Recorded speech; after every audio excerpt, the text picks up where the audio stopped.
All right, today we're going to cover the basics of Zoom. We're going to get started. We're going to get you signed up for an account, show you how to download it, and how to schedule an appointment. First thing I did is I went over to zoom.us/signup.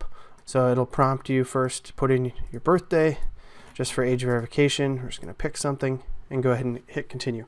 And now here I'm going to go ahead and put in my work email address. Now it says your work email address, but you can really use whatever it is that you're using. If you prefer to put in your Gmail or your KW email or your own custom one, that's all fine. You're going to go ahead and you're going to complete that process and sign up. Now, I've already signed up for an account, so I'm not going to finish this out. What I'm actually going to do is I'm going to hop back over to zoom.us and I'm going to sign in. You can see I've got options all the way down the left, and then I can get into my account in the top right.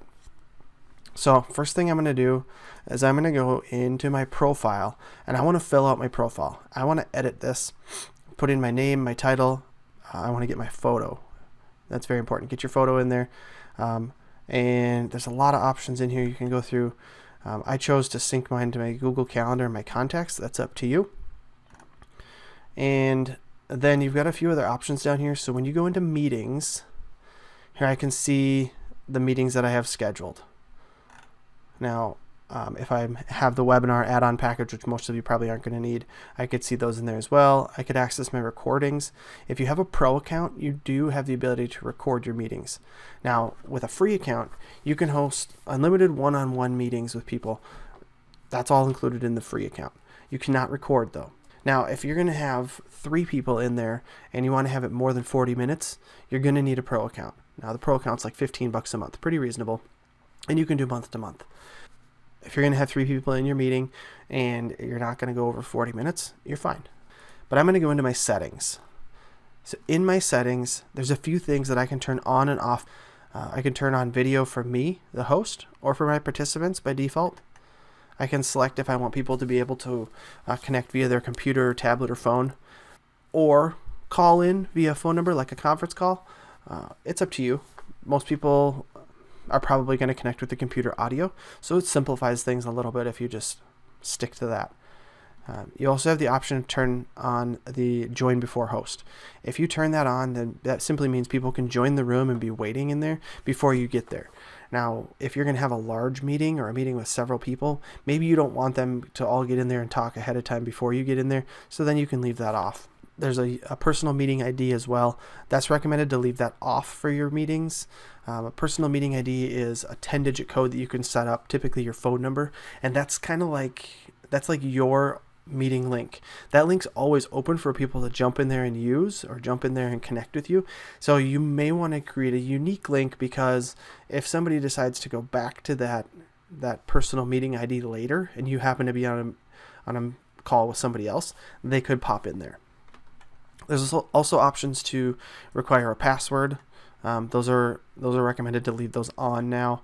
And I like this one, mute participants upon entry. I have that turned on because when I host classes or larger group events, I want everyone to come in muted, and then they can unmute themselves when they want to talk. You can go through, you can see the other options in there. You won't have this many. I do have a pro account, so I have extra ones. The ability to take control of somebody's computer if they want me to do some remote support and things like that. You can turn on and off annotation and whiteboard, though. It's up to you. Most people don't even use those features. And as I go down, virtual backgrounds. If you are just frustrated with people's virtual backgrounds, you can turn them off. But it's kind of a fun little whimsical thing people can do nowadays. If you have a pro account, you can also stream live. So I have mine set to enable to stream to Facebook and YouTube. That doesn't mean that I have to stream every single one, but I have the ability if I'd like to. I've got my recording settings, or email notification settings, and that's the tour of my settings. So as I go all the way back to the top, there is a little bar here that's prompting me to download right now. Otherwise, if I go to zoom.us/download, I can find the download links. And so there are a few different kinds of downloads you can get. There's the Zoom client, which is what you probably already have on your computer if you tuned into a Zoom meeting. There's a Zoom plugin for Microsoft Outlook. So if you're using Microsoft Outlook, you can use that so that you can use the Outlook calendar to schedule Zoom right through there. and there's Zoom extensions for browsers. I use Google Chrome, and I recommend that you do too. So I have Google Chrome with the add-on for Zoom. So I have Zoom up in the bar at the top here, and I can click on it. I'm signed in, so I can schedule a meeting or start a meeting right from there. And as I go down, you can see the Zoom mobile apps, Google Play or the App Store. Once I've got it downloaded and installed, when I go and open up Zoom on my computer, this is what it looks like. Opens up the home screen where I can do a new meeting, which is just meant to be a live meeting instant right now.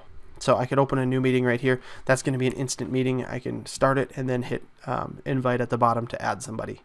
Now I also could join an existing meeting by clicking on join and typing in that meeting link. Schedule, and go in here to schedule a meeting at a future date and time. So if I wanted to schedule one for Thursday the 16th at 2 p.m., go and put that in here. My duration, it says duration an hour. Now that's not going to cut you off. That's unless you have the free account and you've got more than 3 people, it'll cut you at 40 minutes. But this is just to give people an idea how long that meeting is intended to be. I could set it recurring if I wanted one that just recurred every week or at a different level of frequency. Meeting ID, it's recommended to leave that to generate automatically. Password, I'm going to require a meeting password. It's going to create a unique one every time you go in here. Always a good idea. Now when you share the link with somebody, it embeds or adds the password right in there, so you're covered. Video, I want that on for me and the participants. Computer audio, just to simplify things, but you can do either. I can connect my calendar because I did that in the settings. And under advanced options, I have a few different things I can do. I can enable a waiting room. Now a waiting room allows me allows people to join the meeting and they sit over in the waiting room. Think of it kind of like the lobby. And I actually have to come out and greet them and bring them into the meeting. Can be a nice feature if you're going to host a large class or a large event, but you want to be able to see who's there before they come in. Join before host, mute upon entry. I'd recommend checking that one unless it's just a one-on-one meeting. And I could add an alternate host if I had. Now I can click schedule and that's just going to be set. Then when I come back in here and I open up the Zoom program on my computer, right on the main screen I'm going to see what's coming up next for me, or I can click on the meetings tab and I can see everything that I've got coming up this day. So I could click on the meeting that I wanted and I could hit join, or if I'm the host, I'd have a start button. So in the browser in zoom.us, I can go in here once I'm logged in and I can schedule a meeting up here as well. Click on schedule a meeting and here we go.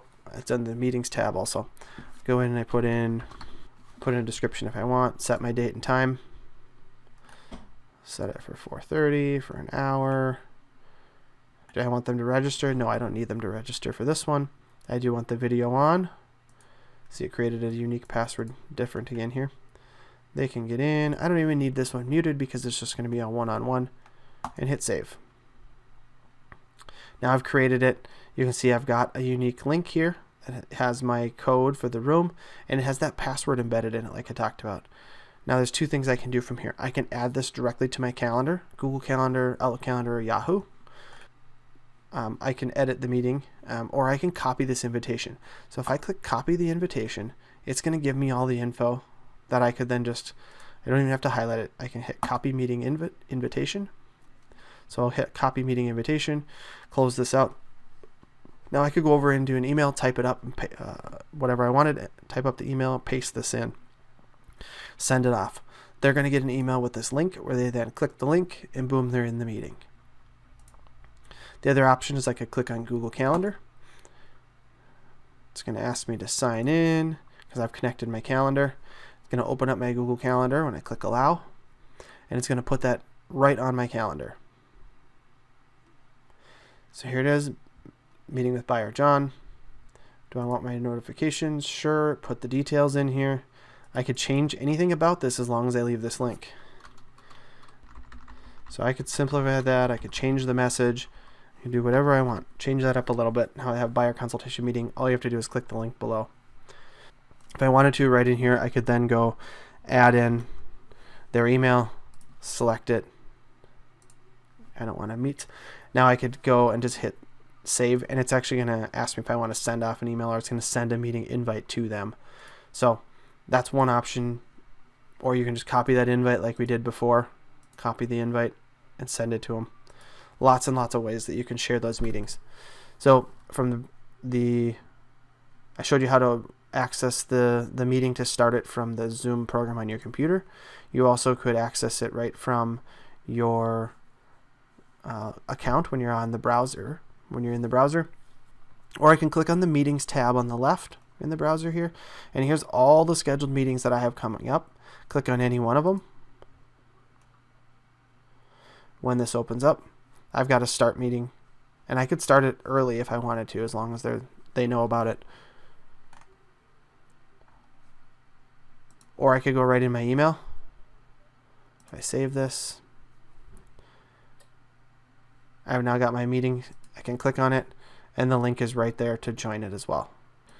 That's the basics of the Zoom meeting, and in the next video I'll show you how to actually run the meeting once you're in it.